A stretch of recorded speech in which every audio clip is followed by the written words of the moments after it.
Hey guys, അപ്പോൾ ഇന്നത്തെ പരിപാടി എന്താണെന്ന് വെച്ച് കഴിഞ്ഞാൽ ഞാൻ യൂസ് ചെയ്യുന്ന മെറ്റീരിയൽസ് കാണിച്ചു തരലാണ്.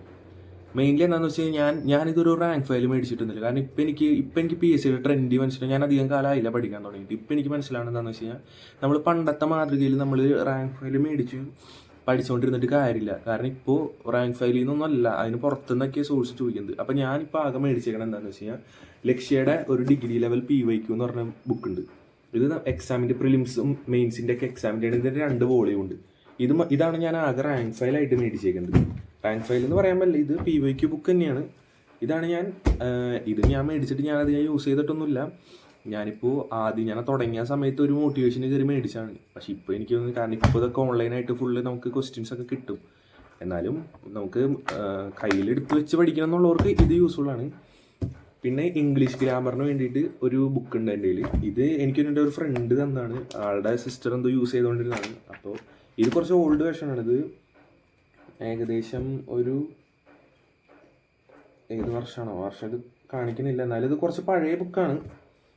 പിന്നെ ഞാൻ മെയിൻലി യൂസ് ചെയ്യുന്ന എൻ്റെ ഫേവറേറ്റ് സബ്ജക്റ്റാണ് കോൺസ്റ്റിറ്റ്യൂഷൻ. അത് പഠിക്കാൻ വേണ്ടി ഞാൻ യൂസ് ചെയ്യുന്നത് ഇന്ത്യൻ പൊളൈറ്റി എന്നുള്ള ബുക്കാണ്. കാരണം ഞാൻ പ്രിലിംസ് നോക്കിയത് തന്നെയാണ് നോക്കിയത് പ്രിലിംസിൽ. കാരണം കോൺസ്റ്റിറ്റ്യൂഷനിൽ എൻ്റെ നോട്ട് ഉണ്ടായി, ഞാൻ നോട്ട് നോക്കിയിട്ടാണ് പഠിച്ചത്. പക്ഷേ മെയിൻസിലേക്ക് വന്നപ്പോൾ ഞാൻ ഈ ബുക്ക് മേടിച്ചു. കാരണം ഞാനിപ്പോൾ പ്രിലിംസ് കയറുന്നു പ്രതീക്ഷിക്കുന്നു. ആ പ്രതീക്ഷയിൽ ഞാനിപ്പോൾ ഇതാണ് പഠിക്കുന്നത്. പക്ഷേ ഇപ്പോൾ ഞാൻ മറ്റേ 10th പ്രിലിംസിൻ്റെ എക്സാമിന് വേണ്ടിയിട്ട് നോക്കണുണ്ട്. അങ്ങനെ ഇത് ഇന്ത്യൻ പൊളൈറ്റി നല്ല ബുക്കാണ്. നമുക്ക് ഇതിങ്ങനെ നല്ല വൃത്തിക്ക് ചെയ്തേക്കണ കാരണം നമുക്ക് ഇത് കണ്ടു കഴിഞ്ഞാൽ തന്നെ പഠിക്കാമെന്നുണ്ട്. പിന്നെ മാത്സിന് വേണ്ടിയിട്ട് എന്താണെന്ന് വെച്ച് കഴിഞ്ഞാൽ ഞാൻ PECയുടെ ഒരു ഇതുണ്ട്, വിശേഷാൽ പതിപ്പ് എന്ന് പറഞ്ഞിട്ട് സ്പെഷ്യൽ എഡിഷൻ മാത്സിന് വേണ്ടിയിട്ട്. നല്ല ഇതാണ്, നല്ല ക്വാളിറ്റിയാണ് പേജസിനൊക്കെ. നല്ല കണക്കൊക്കെ എല്ലാ ഇത് കൊടുത്തിട്ടുണ്ട്. ഞാൻ കാണിച്ചിട്ടുണ്ട്. ഇപ്പോൾ ഇതിൽ തന്നെ കണ്ട ഇങ്ങനൊരു ഇത് കൊടുത്തിട്ടുണ്ട്. സിലബസ് ഇങ്ങനെ ഫുള്ള് എല്ലാ ഭാഗവും ഇതിലുണ്ട്. അപ്പോൾ നമുക്ക് മാത്സ് പഠിക്കാനായിട്ട് ഇത് മതി. പിന്നെ ഡിഗ്രി ലെവലാകുമ്പോൾ നമുക്ക് SCRT അല്ല, മെയിനായിട്ട് NCERT ആണ്. അപ്പോൾ NCERTയുടെ ഒരു ക്യാപ്സ്യൂള് പോലെ ഇതുണ്ട്, കണ്ടോ? ഇത് എന്തോ ദിശ പബ്ലിക്കേഷൻ്റെ 6 മുതൽ 12. പക്ഷേ ഇത് ഞാനധികം യൂസ് ചെയ്തിട്ടൊന്നുമില്ല, ഞാൻ വെറുതെ മേടിച്ച് വെച്ചിട്ടുള്ളൂ. അങ്ങനെ ഇതൊക്കെയാണ് എൻ്റെ ബുക്ക് എന്ന് പറയുന്നത്. പിന്നെ മെയിനായിട്ട് എനിക്ക് പറയാൻ എന്താണെന്ന് വെച്ച് കഴിഞ്ഞാൽ ഇന്നത്തെ കാലത്ത് നമ്മൾ റാങ്ക് ഫയൽ ഇരുന്നല്ല പഠിക്കേണ്ടത്. ഞാനിപ്പോൾ കുറച്ച് നാളായിട്ട് ഉള്ളൂ പഠിക്കാൻ തുടങ്ങിയിട്ട്. അപ്പോൾ എനിക്കിപ്പോൾ മനസ്സിലാക്കേണ്ടത് എന്താണെന്ന് വെച്ച് കഴിഞ്ഞാൽ റാങ്ക് ഫയലല്ല ശരിക്കും നമ്മളിപ്പോൾ പഠിക്കേണ്ടത്. നമ്മൾ ബേസ് ഉണ്ടാക്കേണ്ടവരാണെന്നുണ്ടെങ്കിൽ ആദ്യം തന്നെ ഒന്നില്ലെങ്കിൽ ഏതെങ്കിലും ഒരു ക്ലാസ്സിൽ ജോയിൻ ചെയ്യുക. ഇപ്പോൾ ക്ലാസ്സിൽ ജോയിൻ ചെയ്യാന്ന് പറയുമ്പോൾ തന്നെ ഓഫ്ലൈൻ ആവാം ഓൺലൈൻ, അത് ഓരോരുത്തരുടെ കംഫർട്ട് അനുസരിച്ച് ക്ലാസ്സിൽ ജോയിൻ ചെയ്താൽ ഒരു ക്ലാസ്സിൽ നിന്ന് നമുക്ക് ജോലി മേടിച്ച് തരാൻ പറ്റില്ല. ഒരു കോച്ചിങ് സെൻറ്ററും അവർക്ക് നമുക്കൊരു ബേസ് ഉണ്ടാക്കി തരാനേ പറ്റുള്ളൂ. പിന്നെ നമ്മൾ ഇതിലേക്ക് ഇറക്കി തരാനുള്ള ഒരു ഇനീഷ്യൽ പുഷ് തരാനും ബാക്കിയൊക്കെ നമ്മുടെ കയ്യിലാണ്. അല്ലാണ്ട് ഇവരുടെ പ്രൊമോഷനൊന്നും കണ്ട് പോയിട്ട് കാര്യമൊന്നുമില്ല. അവരൊക്കെ പകുതി പറ്റിപ്പാണ്. കാരണം നിങ്ങൾ തന്നെ നോക്കിയാൽ മനസ്സിലാവും. ഇപ്പോൾ ഈ ഓൺലൈനിൽ ഇടുന്ന ഇതെല്ലാം ഒരാൾ തന്നെ പല ഇൻസ്റ്റിറ്റ്യൂഷനിലും പഠിച്ചിട്ടുണ്ടാവും. ഇത് ജസ്റ്റ് ഒരു മോക്ക് ടെസ്റ്റ് അപ്ലൈ ചെയ്തതിൻ്റെ പേരിലായിരിക്കുള്ളൂ ഇവരുടെ അക്കാഡമിയിൽ പഠിച്ചാണ് ഇവർക്ക് 100 റാങ്ക് 150 റാങ്ക് എന്നൊക്കെ പറഞ്ഞ് അടിച്ചുവിടുന്നത്. അപ്പോൾ അത് നോക്കിയിട്ട് കാര്യമില്ല. നമ്മൾ മെയിൻലി എന്താണെന്ന് വെച്ച് കഴിഞ്ഞാൽ നോട്ട് ഉണ്ടാക്കിയിട്ട് പഠിക്കേണ്ടവരാണെന്നുണ്ടെങ്കിൽ അങ്ങനെ പഠിക്കുക. അപ്പോൾ ഞാൻ പേഴ്സണലി അങ്ങനെയാണ്. കാരണം എനിക്ക് നോട്ട് ഉണ്ടാക്കണം. ഞാനപ്പോൾ സമയമുള്ളവരങ്ങനെ ചെയ്താൽ മതി, സമയമില്ലാത്തവർ അവരുടെ ഇഷ്ടത്തിന് പഠിക്കും. ഇപ്പം ഞാനിപ്പോൾ വേറെ ഒന്നിനും പോകണില്ല, ഞാനിപ്പോൾ പഠിക്കുകയാണ്. അതുകൊണ്ട് ഞാനിപ്പോൾ നോട്ട് ഉണ്ടാക്കിയിട്ട് ഞാൻ തന്നെ അത് പഠിക്കലാണ് എൻ്റെ മെയിൻ ഇതെന്ന് പറയുന്നത്.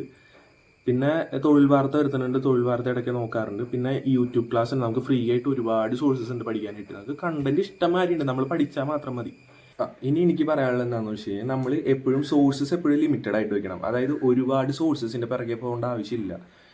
പണ്ടത്തെ ആൾക്കാർക്കൊക്കെ എങ്ങനെയാണെന്ന് വെച്ച് കഴിഞ്ഞാൽ അവർക്ക് സോഴ്സസ് ഭയങ്കര ലിമിറ്റഡ് ആയിരുന്നു. അതുകൊണ്ട് അവർ ഒരെണ്ണത്തിൽ തന്നെ സ്റ്റിക്ക് ഓൺ ചെയ്ത് പഠിച്ചുകൊണ്ടിരുന്നു. ഇന്ന് നമുക്ക് ഒരുപാട് സോഴ്സസ് ഉണ്ട്. അപ്പോൾ നമ്മൾ എല്ലാവരും പലതിൻ്റെയും പുറത്ത് പോകും. അപ്പോൾ ഒരെണ്ണം പഠിച്ചുകൊണ്ടിരിക്കുമ്പോഴായിരിക്കും നമുക്ക് ഇതിൻ്റെ തന്നെ ബെറ്റർ വേർഷൻ വേറെ കിട്ടുന്നത്. അപ്പോൾ നമ്മൾ അതിൻ്റെ പുറകെ, അപ്പോൾ ഇതിവിടെ കിടക്കും. അവസാനം അതുമില്ലാണ്ട് ഒന്നുമില്ലാണ്ടാവും. അപ്പോൾ നമ്മൾ ഏതെങ്കിലും ഒന്നില്ലെങ്കിൽ ഒരു സ്റ്റാൻഡേർഡ് മെറ്റീരിയൽ, ഇപ്പോൾ ഇത് ലക്ഷ്മികാന്തിൻ്റെ പൊളൈറ്റി എന്ന് പറഞ്ഞാൽ ഇത് സിവിൽ സർവീസിനൊക്കെ യൂസ് ചെയ്യുന്ന ഒരു സ്റ്റാൻഡേർഡ് ടെക്സ്റ്റാണ്. അപ്പോൾ ഇപ്പം നമുക്ക് ഇങ്ങനെ ഒരു ബുക്ക് ഉണ്ടെന്നുണ്ടെങ്കിൽ നമ്മൾ അതിനെ തന്നെ ഫോക്കസ് ചെയ്യുക. അല്ലെങ്കിൽ നമുക്ക് ട്രസ്റ്റഡ് ആയിട്ടുള്ള ഏതെങ്കിലും ഒരു സോഴ്സ് ഉണ്ട്. ഇപ്പോൾ ഒന്നിൽ നിങ്ങൾ ഒരു ക്ലാസ്സിന് ചേർന്നിട്ടുണ്ട്, അവരെ നിങ്ങൾ ട്രസ്റ്റ് ഉണ്ട്, നിങ്ങൾ അവർ പഠിക്കുക. അല്ലെന്നുണ്ടെങ്കിൽ നിങ്ങൾ സ്വന്തമായിട്ട് ഉണ്ടാക്കുന്ന നോട്ട് ഉണ്ടെന്നുണ്ടെങ്കിൽ അത് പഠിക്കും. ഇപ്പോൾ പിന്നെ ഒരുപാട് AI ഒക്കെ ഉണ്ട്. നമ്മൾ AI നമ്മുടെ പഠിത്തത്തിൽ ഇൻറ്റഗ്രേറ്റ് ചെയ്യുന്ന സമയം പണ്ടേ കഴിഞ്ഞു. കാരണം ഇപ്പം എല്ലാവരും പണ്ടത്തെ പോലെ നല്ല കോമ്പറ്റീഷൻ. ഇപ്പോൾ ഈ ഡിഗ്രി പ്രിലിംസ് തന്നെ എന്തോരം പേര് എഴുതിയിട്ടുണ്ടാവുക. അപ്പം നമ്മൾ അതിനനുസരിച്ചുള്ള നമ്മുടെ ലെവൽ കൂട്ടണം.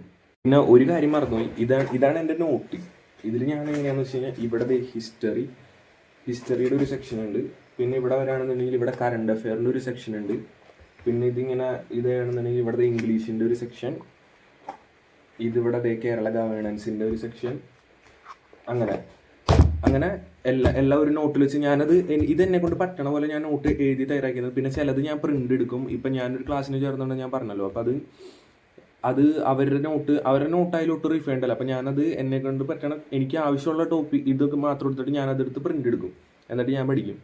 അപ്പോൾ എനിക്ക് ഒരു കാര്യം പറയാനുള്ളൂ, ഒരുപാട് സോഴ്സിൻ്റെ പുറകെ പോകാണ്ടിരിക്കുക. നമ്മുടെ ഉള്ളത് എന്താണോ അത് വെച്ച് പഠിക്കുക. നിങ്ങൾ ഫോക്കസ് ചെയ്യണ എക്സാം എന്താണോ അതിൻ്റെ സിലബസ് മനസ്സിലാക്കുക, അതിന് എന്തൊക്കെയാണ് ആവശ്യമെന്ന് മനസ്സിലാക്കുക, അതിനനുസരിച്ച് പഠിക്കുക. അപ്പോൾ ഞാൻ അങ്ങനെയാണ് നോക്കുന്നത്.